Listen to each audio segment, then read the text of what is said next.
in holistic terms. The struggle in South Africa was not against settlers. It was against settler power. Without a state that legally underwrites settler privilege, settlers would just turn into ordinary immigrants. The South African moment was when important sections of the liberation camp redefined the enemy not as settlers, but as the settler state. Not as whites, but white power. By doing so, they provided whites with an alternative, not a democracy for whites only, but a non-racial democracy. In 1993, I was in Durban, 1993, 6 months, when the head of the South African Communist Party, Chris Hani, was assassinated in a suburb of Johannesburg. Hundreds of thousands gathered at his funeral to pay homage and to listen to Mandela. The police said they were not sure they could control the crowds. The Mine Workers Union said they could, and they did control the crowds. Mandela did not just address the mourners at the stadium in Soweto. Mandela addressed the whole country. From that day, though de Klerk was still the president of South Africa, Mandela was its undisputed leader. I joined the University of Cape Town in 1996, and I gave an inaugural lecture in 1998 at the university. The title of my lecture was, "When Does a Settler Become a Native?" And the auditorium was packed with whites. They wanted the answer. When does a settler become a native? And my answer was never. Never. Because I argued, native is the creation of the settler state. The native is invented as the other of the settler. If the settler is defined by history, the native is said to be defined by geography. If the settler makes his and her own history, the native is said to be the unthinking captive of an unchanging custom, and so on. And my conclusion was, settler and native go together. They are reproduced through a relationship between the two. Neither can exist in isolation. When you destroy one, the other ceases to exist. Liberation in South Africa was the result of a combination of factors. War in the region, direct action within the country, and a changing balance of power globally. War in the region was mainly the decisive battle, was the war, Quito Carnaval in Angola, between the Cuban forces and South African forces, and the South African Defense Force was defeated. It precipitated the independence of Namibia. The regional isolation of South Africa was complete, and the limits of its military power were clear. The decisive factor was internal. Direct action. From Durban 1973 and Soweto 1975 to insurrection in the townships and international divestment and boycott in the 1980s. Internationally, you had the end of the Cold War, and once the Cold War ended, there was no morally compelling reason to support apartheid. All three developments were important, but as I say, the decisive one was the internal development. And let me just, I have some time, right? Yes. Yeah. The internal development was decisive. Direct action began in the 1960s and developed in the 70s and 80s. It was a response to what was evident to all, that the armed struggle was a propaganda weapon at best and an empty boast at worst. The beginning of the late 60s, the beginning of direct action was in the late 60s with a split in the liberal white student organization, LUSAS. The liberal white student organization had admitted black members. And the black members, late 60s, decided to form their own separate organization, SASO. Out of SASO came Black Consciousness. Both wings, the white and the black wings, now in two separate organizations, reached out to mobilize different sections of the community against apartheid. Right? The black students moved to the township, and they organized the community, and they organized resident settled workers in townships. The white students moved to hostels in the townships to organize migrant labor. Out of that organization was born, out of this organization were born two different federations at two different times over, separating a decade sort of. But one, Fossatu, whose leadership included very important young white students or former young white students, and the other, Kosatu, whose leadership came from the community itself. The importance of the white students was not numerical. They were few in number, but they were key organizers of migrant labor and Fossatu. They joined the ANC and the Communist Party, and when the time came, they provided the most effective channels of communication with the white population. So I have two conclusions. My first conclusion is that the anti-apartheid struggle educated white South Africa. That apartheid's claim that there would be no white security without white power was a hoax. That the reverse was true, that security required that whites give up their monopoly of power. The Palestinian challenge is to persuade the Jewish population of Israel and the world that just as in South Africa, the long-term security of a Jewish homeland in historic Palestine requires the dismantling of the Jewish state. The South African lesson for Palestine and Israel is that historic Palestine can be a homeland for Jews, but not for Jews only. Jews can have a homeland in historic Palestine, but not a state. My second conclusion is this. Legal and political apartheid ended in 1994. Now, 1994 is a critical event in African contemporary history. It's the time when two very different events took place. Transition from apartheid in South Africa and the genocide in Rwanda. Both of them happened in the first half of 1994. 10 years earlier, 1984, if you had asked African intellectuals, if you told them that 10 years from now, there's going to be a reconciliation in one of these countries and a genocide in another, and asked them to predict the identity, I bet you every one of us would have been wrong. Every one of us. Why? Because 1980s was the time of the township struggle in South Africa. The South African army was occupying townships, shooting, killing, throwing people in prisons. And 1980s was a time when the regime in Rwanda was attempting a reconciliation. 10 years later, the world had changed. It is testimony to the fact that nothing is inevitable in politics. I wish you the best. Thank you.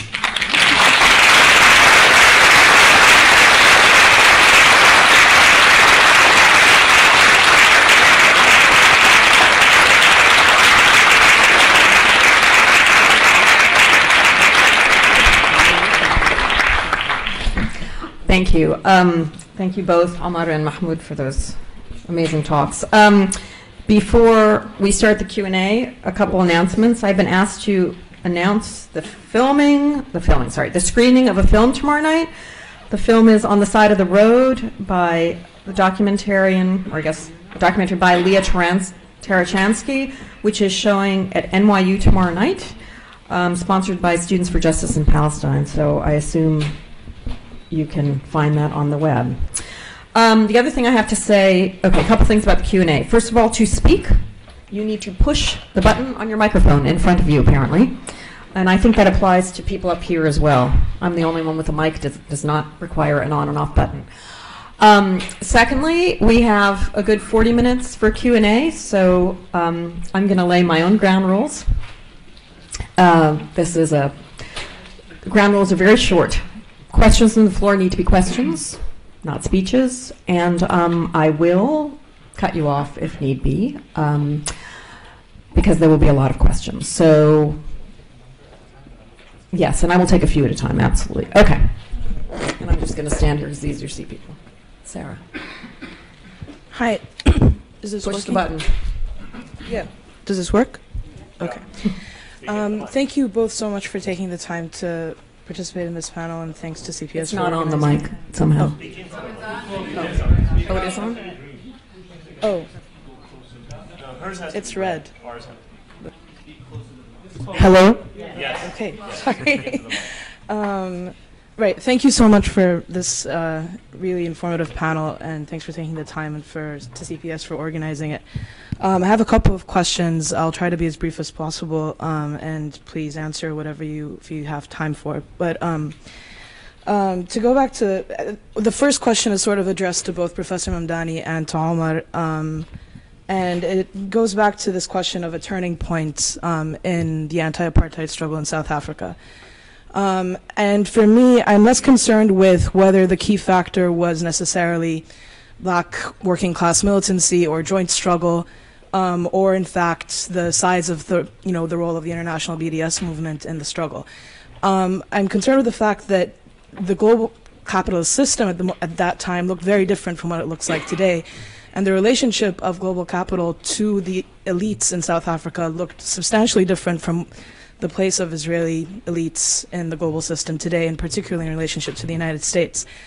And it's been argued convincingly that one of the key factors one of the key factors that affected the struggle, or was a turning point at that time, was this massive fall in gold prices on the global market, which with globalization affected changed the cost benefit matrix, let's say, of South African elites. We don't have that kind of that sort of relationship doesn't necessarily exist. Can you please get to the question? Yeah, sorry. And so the issue for me is not just in terms of the kinds of vulnerabilities that are moment struggle and differently in South Africa. I mean, has South African apartheid essentially?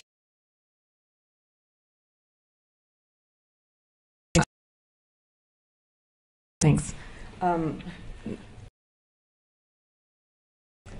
Other questions, please?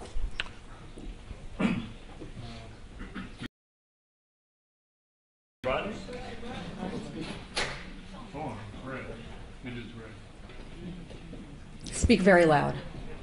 No, push the button and speak very loud. One of the differences between the Israel case and the South Africa case is surely the presence of an Israel lobby on a scale that the South Africans never had. We had support, limited support among conservative political establishments. There was nothing like the Israel lobby. What is the role? How will that be overcome? Or is it actually not a factor, which is argued by some? How will BDS address U.S. policies, which in this view are primarily towards this lobby? Thank you. Can we take two more questions and then we'll back? My question is also to both the speakers. I'm wondering if we should, and maybe I'm a little bit optimistic, if we should look at the post-South Africa moment. I have no doubt in my mind that one form of a one-state solution will occur in Palestine in the upcoming future. How can we make sure that while political apartheid doesn't exist in South Africa, economic apartheid definitely still exists? How do we make sure, and maybe this is looking a little bit in the future, but this is what my interest is in economics, how much should we look at what happens afterwards? How do we make sure where the economic entanglement is? I'm going to take one more question, sir. Professor Chomsky has been a fairly vocal critic of BDS, and I'd be interested in both of your perspectives, but particularly Mr. Barghouti's perspective. on that, and whether you see it as just misdirected or any other reactions you may have to his critique. Okay, thank you. Let's take those questions.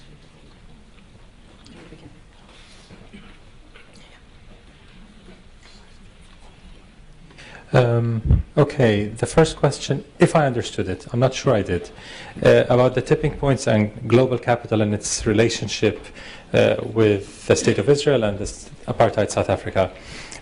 I think there is a major difference there. Of course, global capital is... I think economically South Africa was much stronger in a way, stronger in Africa economically, much more, I would argue, than the world needs it to produce anything that you cannot get half price somewhere else, more or less. It's overrated, way too expensive, and it has excellent propaganda to make sure it sells.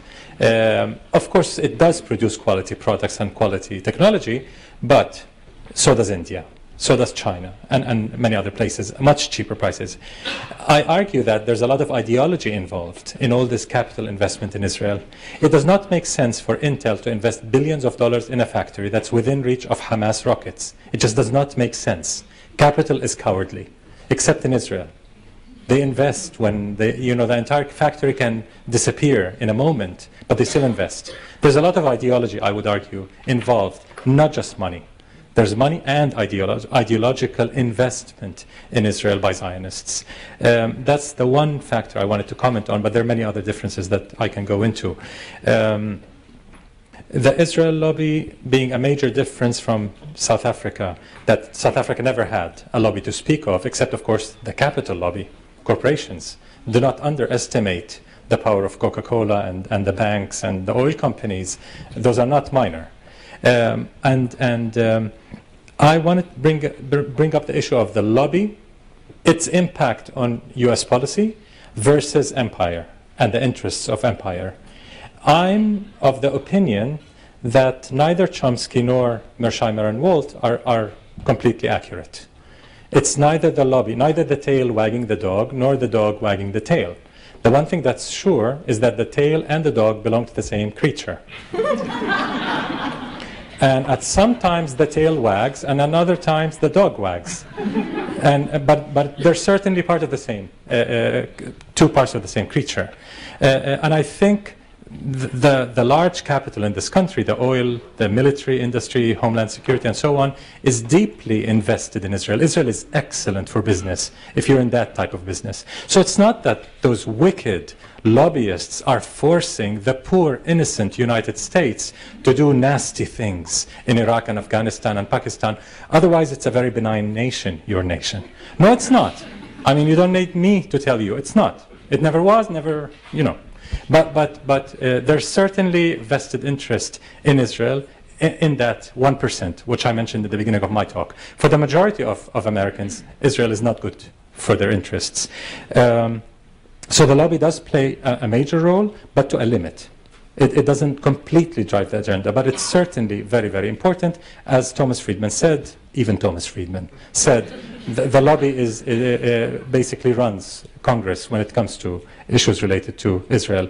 Ibrahim's question about one state, that's a tough one. How to make sure that we don't end up with economic apartheid. We end political apartheid and occupation and so on, and we end up with economic apartheid. The major factor I can think of is the refugees' rights. Return and reparation. That is the very first step to ensure that you don't end up with an impoverished, largely impoverished black Palestinian community, basically ruled economically by a Jewish white community. So that's the beginning. But of course, there's a lot that has to be done to repeal racist laws that have privileged Jews in historical Palestine for so many decades. As to the last question about Chomsky, we do not discuss Chomsky in the BDS movement. Consciously, quite consciously, we do not comment out of respect for his past. Mahmood, do you want to talk about the cap? I mean, yeah.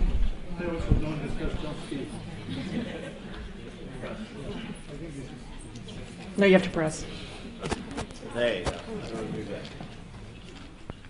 was saying I also don't discuss Chomsky because I actually don't know his critique of BDS. But I'll just discuss one issue, which is the post-South Africa moment, the question of economic apartheid. And here I think you can draw negative lessons from South Africa.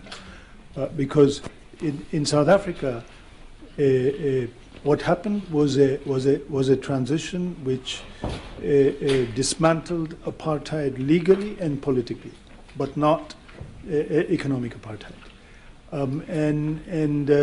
The only way they've been able to relatively stabilize that economic apartheid is through a black empowerment program, which is the creation of a tiny stratum of rich black business persons and corporate persons, etc., because it simply couldn't be just business as usual. My own sense is that this is a process. I don't think that the entire problem can be solved at a stroke. I mean, these institutions and privileges have been built over decades or centuries. In the South African case, centuries. And I think that if you can dismantle, if you can solve the political problem, then you are in a stronger position to take on the economic question later on. Thank you. Okay. Please go ahead. I was at an event hosted by a local Zionist organization recently. The speaker was a Greek Orthodox priest, identifying himself as an Arabic-speaking Neo-Aramean. He's very supportive of Israel to the extent that he was trying to persuade Palestinians to join the IDF. He claimed that the Knesset or another Israeli body had recently passed a separate category of an Israeli citizen, basically a Christian Palestinian.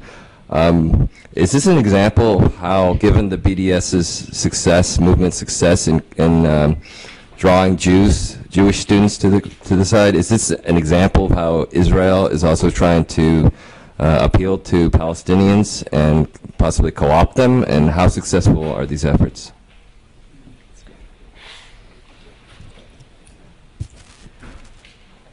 I want to ask, and I don't know if it's a cynic question, but if that law would pass, would that help BDS?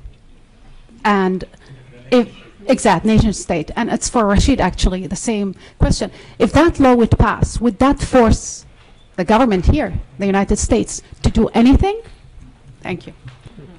Let me take a few more questions in the back. Nope. Okay, nobody in the back is standing up.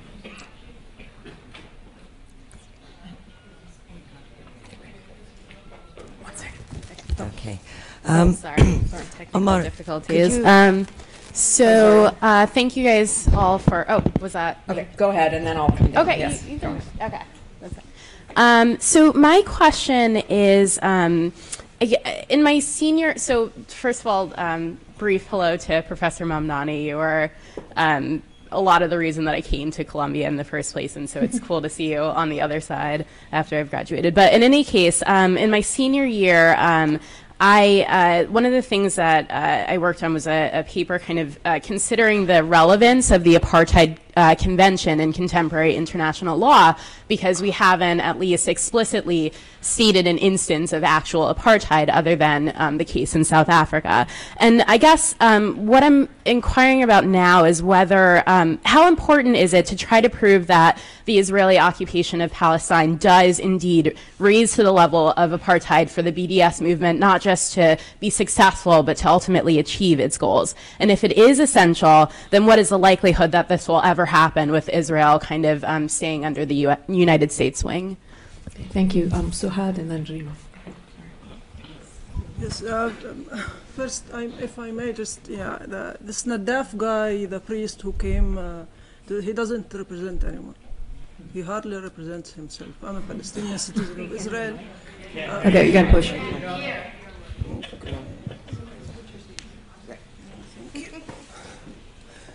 What the gospel does. And this guy doesn't represent anyone.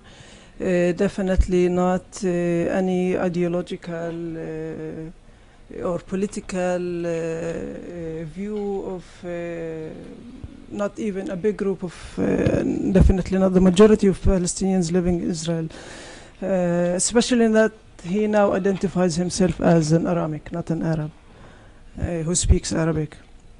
But regardless, I think, يعني Omar, one of the weak units or parts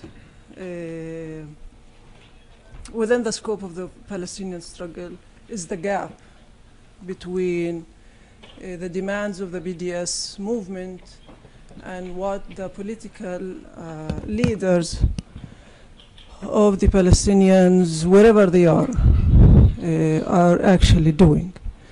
I'm talking about the Palestinians, citizens of Israel, which I'm part of, who are insisting on Israel as a democratic state, and their demands and their approaching to the Supreme Court.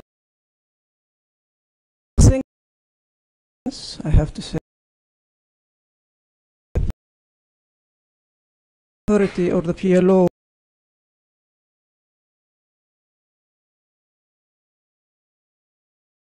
arena of Israel at all, because started the settler colonial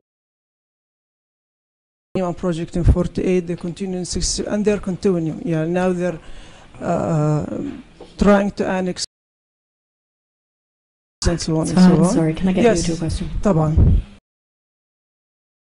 Negotiating the right of return, and I think this gap basically among the different political parts of the Palestinian community does not invest as movement and